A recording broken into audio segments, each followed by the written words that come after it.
मुख्यमंत्री देवेंद्र फडणवीस आज कोल्हापूर दौऱ्यावर आहेत। मुख्यमंत्री पदाची तिसऱ्यांदा शपथ घेतल्यानंतर ते प्रथमच कोल्हापूर दौऱ्यावर येत आहेत। नांदणी येथे स्वतिश्री जिनसेन भट्टारक पट्टाचार्य महास्वामी या मठामध्ये आयोजित कार्यक्रमाला ते उपस्थित राहणार आहेत। शिवसेना आमदार आदित्य ठाकरेंच्या अध्यक्षतेखाली उबाठा गटाच्या युवा सेनेची कार्यकर्ता बैठक बोलवण्यात आली होती। आदित्य ठाकरेंनी युवासेना पदाधिकाऱ्यांना संबोधित केले। पदाधिकाऱ्यांना पुढील निवडणुकीसाठी सज्ज राहण्याचे आदेश देण्यात आले। केंद्रातील तसंच राज्यातील सरकारने स्थानिक स्वराज्य संस्थांच्या निवडणुका गेल्या 4 वर्षांपासून रखडल्यात। त्यामुळे महाराष्ट्रातील स्थानिक स्वराज्य संस्थांच्या निवडणुका तात्काळ घेण्यात याव्यात अशी मागणी करत एका संस्थेने सर्वोच्च न्यायालयात याचिका दाखल केली आहे। यावर लवकरच सुनावणी होण्याची शक्यता आहे।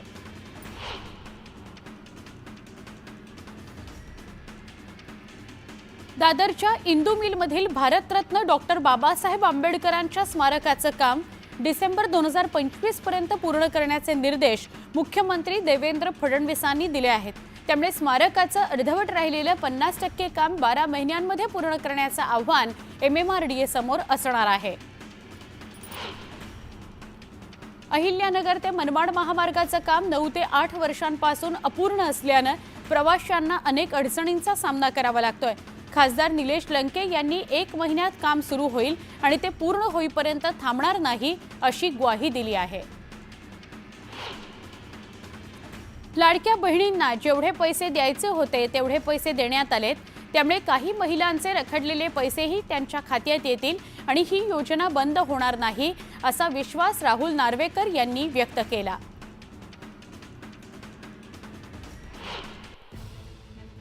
एक महत्त्वाची बातमी आहे। गुंड निलेश घायवळ याचे आमदार सुरेश धस यांच्या सोबतचे व्हिडिओ व्हायरल झालेले आहेत। कालच NCP पदाधिकारी बिक्कडवर सुरेश धसांनी आरोप केलेले होते। हा बिक्कडवर धस यांच्याकडून खंडणी डीलिंगचे आरोप केले होते। या बिक्कडवर सुरेश धसांनी आरोप केले होते खंडणी संदर्भातले। याच पवनचक्की ठेकेदार नितीन बिक्कडला घायवळ गँगने धमकी दिली होती। या धमकीची FIR न्यूज 18 लोकमतकडे आहे। आता घायवळ गँगने बिक्कडला ही धमकी का दिली होती याची चर्चा सुरू आहे। बीड जिल्ह्यात पवनचक्की प्रोटेक्शन खंडणीवरूनच संतोष देशमुख हत्याकांड घडल्याचा आरोप आहे। धस यांच्या पाटोदा तालुक्यातच सर्वाधिक पवनचक्की आहेत। बीड पवनचक्की खंडणीचं पुणे कनेक्शन हेच तर नाही ना अशी चर्चा आता रंगली आहे।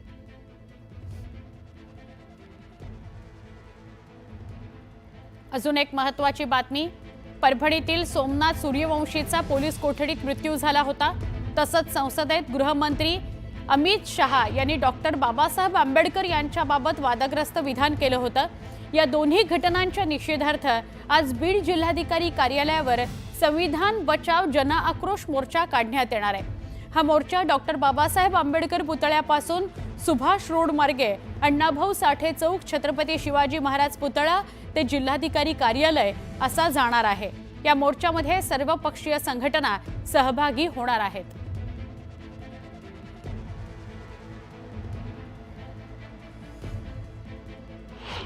परत एकदा सुपरफास्ट 100ला सुरुवात करतोय। बीडमधील संतोष देशमुख हत्या प्रकरणात सर्वपक्षीय नेते राज्यपालांची भेट घेणार आहेत। मस्साजोगचे सरपंच संतोष देशमुख हत्या प्रकरणात सर्वपक्षीय नेते आज राज्यपाल CP राधाकृष्णन यांची भेट घेणार आहेत। मस्साजोगचे सरपंच संतोष देशमुख हत्येचा मुख्य आरोपी सुदर्शन घुले हा भिवंडीत येऊन गेल्याची माहिती समोर आली आहे।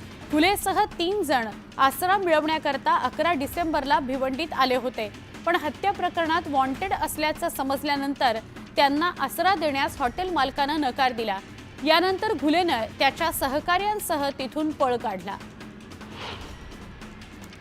परभणीतील हिंसाचारात मृत्यू पावलेल्या सोमनाथ सूर्यवंशीच्या कुटुंबियांनी प्रकाश आंबेडकर यांची भेट घेतली। आपल्या मुलाला न्याय मिळावा, दोषींवर कारवाई व्हावी अशी मागणी कुटुंबियांनी केली। विभागीय क्रीडा संकुलातील 21.59 कोटींच्या घोटाळा प्रकरणात मुख्य आरोपी हर्ष कुमारची आई मनीषा, वडील अनिल क्षीरसागर आणि मामा हितेश शार्दूल या तिघांना 2 दिवसांची पोलीस कोठडी सुनावण्यात आली आहे। त्याचवेळी गुन्हे शाखेच्या पोलिसांनी मुख्य आरोपी हर्षकुमारनं परतूर इथं आणखी एक घेतलेला प्लॉट उघडकीस आणत जप्त करण्याची कारवाई सुरू केल्याची माहिती सूत्रांनी दिली आहे। एखाद्या मुलीचा एकदाच पाठलाग करणं गुन्हा मानता येत नाही। गुन्हा सिद्ध करण्यासाठी सतत पाठलाग केल्याचं सिद्ध करणं आवश्यक आहे। एका प्रकरणाचा निर्णय देताना नागपूर खंडपीठानं असं मत व्यक्त केलं। धाराशिवमध्येही संतोष देशमुखांच्या हत्येच्या निषेधार्थ मोर्चा निघणार आहे। 11 जानेवारीला सर्वपक्षीय मूक मोर्चा निघणार आहे। या मोर्चात मनोज जरांगे, सुरेश धस, बजरंग सोनावणे, जितेंद्र आव्हाड सहभागी होणार आहेत। धाराशिवमध्ये बारदाना उपलब्ध नसल्याने सोयाबीन खरेदी बंद आहे। अशात सोयाबीन खरेदीला 45 दिवसांची मुदतवाढ द्या अशी मागणी भाजप आमदार राणा जगजितसिंह पाटील यांनी पणन मंत्र्यांकडे केली आहे। तसंच बारदाना उपलब्ध करून द्या, जो शिल्लक आहे तो बारदाना देखील वापरण्यास परवानगी द्या अशी मागणी त्यांनी केली आहे। कराड तालुक्यातील रेठरे गावातील नदीकाठचं सुशोभीकरण करण्याकरता विकास आराखडा सादर करण्याच्या सूचना आमदार अतुल भोसले यांनी प्रशासनाला दिल्या।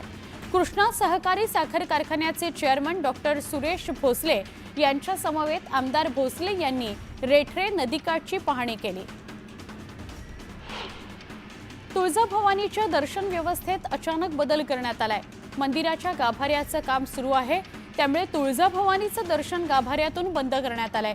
बांधकाम सुरू असल्याने देवीच्या दर्शन व्यवस्थेत भाविकांना सूचना न देता संस्थांकडून बदल करण्यात आलाय। नांदेड शहरातून वाहणारी गोदावरी नदी प्रदूषणाच्या विळख्यात सापडली आहे। नांदेड शहरातील ड्रेनेजच्या सगळ्या 18 नसल्यानं पाणी गोदावरी नदीत सोडलं जातं। सध्या नांदेड शहरातील गोवर्धन घाट ते पुणेगाव पर्यंत नदीचं पाणी हिरवगार झालेलं आहे। ड्रेनेजचं पाणी नदीत सोडलं जात असल्यानं नदीतील पाणी दूषित होत आहे।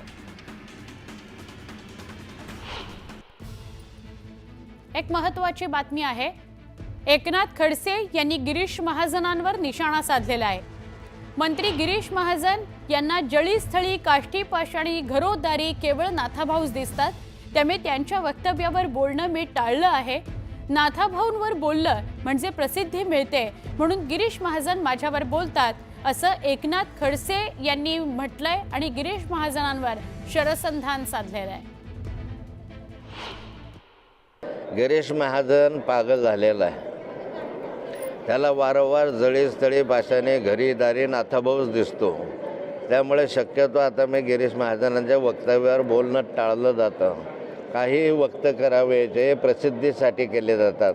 नाथाभाऊंवर बोललं तर मोठ्या प्रमाणावर प्रसिद्धी केली जाते। गिरीश महाजनांना मुलगा नसल्यामुळे मुलगा गेल्याचं दुःख त्यांना नाही आहे, पण मला माझा एकुलता एक मुलगा गेल्याचं दुःख अजून मी पचवू शकलेलो नाही आहे। सायबर गुन्हेगारांनी वर्षभरात पुणेकरांची सुमारे 352 कोटी रुपयांची फसवणूक केली असून त्याचा 29,000 पुणेकरांना फटका बसलाय। पुणेकरांची एवढ्या मोठ्या प्रमाणात फसवणूक झाली असली तरी त्यातील अत्यंत कमी प्रमाणात गुन्हे उघडकीस आलेले आहेत। गिरणी कामगारांना मुंबईतच मोफत घरं द्या अशी मागणी विविध कामगार संघटनांनी केली आहे।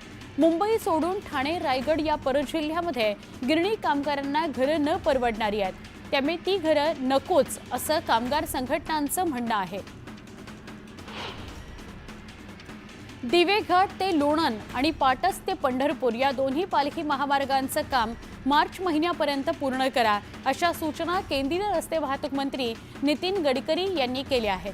कमी दराने निविदा भरून कामं मिळवताना घेतलेल्या कामांचा दर्जाही चांगला ठेवा अशा शब्दात गडकरी यांनी भारतीय राष्ट्रीय महामार्ग प्राधिकरणाच्या अधिकाऱ्यांसह ठेकेदारांना सुनावलं आहे। पिंपरी चिंचवड शहरातील कचरा कुंड्या हटवल्यानंतर नागरिक मोकळ्या जागेवर कचरा टाकत असल्याचं निदर्शनास आलं, त्यामुळे आरोग्य विभागानं 8 क्षेत्रीय कार्यालयांमधील 80 ठिकाणांची पाहणी करून तिथं लक्ष केंद्रित करण्याचा निर्णय घेतलेला आहे। सावित्रीबाई फुले पुणे विद्यापीठानं आंदोलन, सभा, निदर्शनं आयोजित करण्याकरता 8 दिवस आधी परवानगी घेण्याबाबत लागू केलेल्या नव्या नियमाला युवक काँग्रेसकडून मुंबई उच्च न्यायालयात आव्हान देण्यात आलंय। पूर्व परवानगी न घेता सभा, बैठका, कार्यक्रम घेतल्यास योग्य ती कायदेशीर कारवाई करण्यात येईल, असं परिपत्रक नुकतंच प्रसिद्ध करण्यात आलं। वाहतूक नियमांचं उल्लंघन आणि मनमानीच्या वाढत्या तक्रारींच्या पार्श्वभूमीवर वडाळा आरटीओनं 5425 रिक्षांची तपासणी केली। त्यापैकी जवळपास 40% म्हणजेच 2130 रिक्षांवर कारवाई करण्यात आली। म्हाडाच्या नाशिक मंडळाला 20% योजनेअंतर्गत खासगी विकासकांकडून घरं मिळत नसल्यानं म्हाडानं कठोर पावलं उचलायला सुरुवात केली आहे। परिणामी नाशिक मंडळाला सध्या 20% योजनेतील 555 घरं मिळाली असून आता त्यांच्या सोडतीची तयारी मंडळानं सुरू केली आहे। त्यानुसार आठवड्यात सोडतीची जाहिरात प्रसिद्ध केली जाणार आहे। माझे पसंतीचे सिडको घर या योजनेअंतर्गत सिडकोनं 26,000 घरं विक्रीकरता उपलब्ध करून दिली आहेत। या घरांकरता 11 ऑक्टोबर पासून ऑनलाईन नोंदणी सुरू केली आहे। विशेष म्हणजे अर्ज नोंदणीसाठी 3 वेळा मुदतवाढ देण्यात आली आहे। मात्र घरांच्या किमती गुलदस्त्यातच ठेवल्यानं सर्वसामान्य ग्राहक अद्याप वेट अँड वॉचच्या भूमिकेत आहेत। दहिसर ते मीरा भाईंदर मेट्रो 9 मार्गिकेच्या सुभाषचंद्र बोस स्थानकापासून उत्तनपर्यंतच्या मार्गात बदल करण्याच्या हालचाली MMRDAनं सुरू केलेल्या आहेत। राई, मुरघे आणि मोरवा या गावातून ही मार्गिका घेऊन जाण्याऐवजी सुभाषचंद्र स्थानकापासून मिठागरांच्या जमिनीवरून उत्तनपर्यंत नेण्याचा विचार सुरू आहे। पश्चिम रेल्वेनं मुंबईतील प्रमुख स्थानकांवर डिजिटल लाऊंज म्हणजेच विश्रामगृह उभारण्याचा निर्णय घेतलाय। त्यामुळे प्रवाशांना विमानतळासारख्या सुविधा मिळणार आहेत। आर्थिक डोलारा सांभाळण्यासह मुंबई पालिकेनं उत्पन्न वाढीचा स्रोत शोधण्यास सुरुवात केली आहे। पालिकेनं दहिसर टोल नाक्याजवळ मोकळ्या जागेत 131 खोल्यांचं 19 मजली 5 स्टार हॉटेल सुरू करण्याचा विचार केला आहे। मुंबई महापालिकेच्या रुग्णालयांसह उपनगरीय रुग्णालयांमधील नवनियुक्त परिचारिकांना गेल्या 7 महिन्यांपासून वेतन मिळालं नाहीये। पगार मिळवण्यासाठी रुग्णालयातील प्रशासकीय विभाग आणि महापालिका मुख्यालयात चक्रा मारूनही त्यांना पगार कधी मिळणार याबाबत प्रशासनाकडून कोणतेही स्पष्ट उत्तर मिळत नाहीये। त्यामुळे परिचारिका हतबल झालेल्या आहेत। राज्यातील मत्स्य उत्पादनातील गेल्या 2022-23च्या तुलनेत 2023-24 वर्षभरात 81,838 मेट्रिक टनाची घट दिसून येते। रत्नागिरी जिल्ह्याचा इफ्फत वगळता रायगडसह इतर जिल्ह्यात मत्स्य उत्पादनात घट झाली आहे। दापोली शहरातील एसटी स्टँड ते बुरुंडी नाका या मुख्य रस्त्याचं काम मंजूर होतं। मात्र हे काम बांधकाम विभागाने करायचं की नगरपंचायतीने करायचं या वादात रस्त्याचं काम रखडलं होतं। मात्र रस्त्यावर पडलेल्या खड्ड्यांमुळे नागरिकांना नाहक त्रास सहन करावा लागत होता। अखेर या कामाला सुरुवात झाली आहे। पुणे मुंबई यशवंतराव चव्हाण एक्सप्रेसवेवर मालवाहतूक करणाऱ्या ट्रकचा ब्रेक फेल झाल्यामुळे अपघात झाला। या अपघातात ट्रक चालक केबिनमध्ये अडकल्यानं त्याच्या पायाला गंभीर दुखापत झाली। रेस्क्यू टीमनं ट्रक चालकाला बाहेर काढत उपचाराकरता रुग्णालयात दाखल केलं। उपनगरीय रेल्वे मार्गावरील प्रवाशांच्या सोयीकरता स्थानकात सरकते जिने लिफ्ट बसवण्यात येणार आहे। मुंबई रेल्वे विकास महामंडळातर्फे वर्षभरात 119 लिफ्ट आणि 138 सरकते जिने बसवण्यात येणार आहेत। त्यामुळे प्रवाशांना दिलासा मिळणार आहे। मुंबईत येत्या 5 वर्षात जवळपास 337 किलोमीटर लांबीचे मेट्रो जाळे उभारले जाणार आहे। सध्या 8 मेट्रो मार्गिकांची कामं सुरू आहेत। यातील 2 मेट्रो नव्या वर्षात मुंबईकरांच्या सेवेत दाखल होण्याची शक्यता आहे। महाराष्ट्रातील प्रति अयोध्या असलेल्या रामटेकचा विकास नियमांमुळे रखडलाय। रामटेकच्या विकास आराखड्यासाठी वनविभाग आणि पुरातत्व विभागाकडून अद्यापही परवानगी मिळालेली नाही। त्यामुळे विकास कामं रखडल्याचं समोर आलंय। सोलापुरातील मोहोळ तालुक्यातील धक्कादायक प्रकार समोर आलाय। 13 वर्षांचा शाळकरी मुलगा ट्रॅक्टर चालवत होता। यावेळी वाहनावरील नियंत्रण सुटल्याने ट्रॅक्टर सारीच्या खड्ड्यात पलटला। यावेळी मुलगाही पाण्यात पडल्याने त्याचा गुदमरून मृत्यू झाला। विकासक, बांधकाम व्यावसायिक यांच्यावर काहीशी जरब बसवणाऱ्या महारेराच्या स्वायत्ततेलाच आता धक्का लागण्याची शक्यता आहे। महारेराकडे नोंदणी आणि इतर बाबींपोटी जमा होणारं शुल्क राज्य सरकारकडे जमा करण्याची तरतूद नवीन गृहनिर्माण धोरणाच्या मसुद्यात करण्यात आली आहे। त्यामुळे महारेराचं शासनावरील आर्थिक अवलंबित्व वाढणार आहे। राजकीय पक्ष, कामगार संघटनांची स्मार्ट प्रीपेड वीज मीटर या विरोधात ठाणे जिल्हा समिती आज अधीक्षक अभियंता महावितरण कंपनी कार्यालयावर मोर्चा काढणार आहे। राज्यातील वीज ग्राहकांना स्मार्ट प्रीपेड मीटर लावण्यात येणार आहेत। देवेंद्र फडणवीसांनी पावसाळी अधिवेशनात ही घोषणा केली होती, पण दिलेल्या आश्वासनाचं उल्लंघन करत ठाणे जिल्ह्यासह राज्यात स्मार्ट प्रीपेड मीटर लावण्याची कारवाई सुरू झालेली आहे। त्यामुळे स्मार्ट प्रीपेड वीज मीटर विरोधी समिती आक्रमक झालेली आहे। मुंबई पालिकेच्या 2025-26च्या अर्थसंकल्पात जनतेचा वाढता सहभाग असावा यासाठी नागरिकांकडून सूचना मागवण्यात आल्या आहेत। यात प्रदूषणमुक्त मुंबईसाठी बजेटमध्ये ठोस तरतूद करण्यात यावी, त्याचसह खड्डेमुक्त रस्त्यांचाही प्रशासनाकडे आग्रह करण्यात आलेला आहे। चीनमध्ये कोरोना सदृश्य ह्युमन मेटान्यूमो व्हायरसनं उच्छाद मांडलाय। त्या पार्श्वभूमीवर राज्याचा आरोग्य विभागही अलर्ट झालाय। घाबरू नका, पण सावध राहा अशा सूचना आरोग्य विभागानं राज्यातील नागरिकांना केल्या आहेत। सर्दी खोकल्याच्या रुग्णांचं नियमित सर्वेक्षण करण्याचे निर्देशही देण्यात आले आहेत। एकीकडे राज्यात गारठा वाढू लागलेला असताना आता पुढील 2 दिवस राज्यात पावसाची शक्यता वर्तवण्यात आली आहे। मराठवाडा आणि मध्य उत्तर महाराष्ट्रात हलक्या ते मध्यम पावसाची शक्यता असल्याचं हवामान विभागानं वर्तवलंय।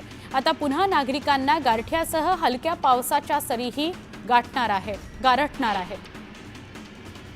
जळगावात कडाक्याची थंडी पडली आहे। 11 आणि 12 जानेवारी दरम्यान जळगाव शहरासह जिल्ह्यातील विविध ठिकाणी ढगाळ वातावरणासह तुरळक ते हलक्या स्वरूपाचा पाऊस पडण्याची शक्यता वर्तवली जाते। उत्तरेकडून येणाऱ्या शीतलहरींचं प्रमाण वाढल्यामुळे थंडी कायम राहील असा अंदाज आहे। पुण्यातील श्री छत्रपती शिवाजी मार्केट यार्डातील घाऊक बाजारात 90 ते 100 ट्रक फळभाज्यांची आवक झाली आहे। मार्केट यार्डातील घाऊक बाजारात आवक वाढल्यानं मटार, टोमॅटो, फ्लॉवर, कोबी, आलं या फळभाज्यांच्या दरात घट झाली आहे। अन्य फळभाज्यांचे दर स्थिर आहेत।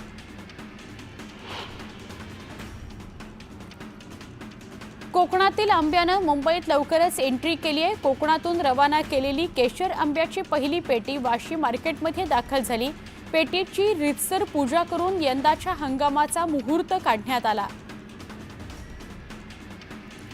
नालासोपारा बुर्वेकडे मोकळ्या जागेत उभ्या असणाऱ्या भंगार गाडीला भीषण आग लागली। या आगीत एक गाडी पूर्णपणे जळून खाक झाली। गर्दुल्ल्यांच्या वावरामुळे आगीच्या घटना घडत असल्याचं मत स्थानिकांनी व्यक्त केलं।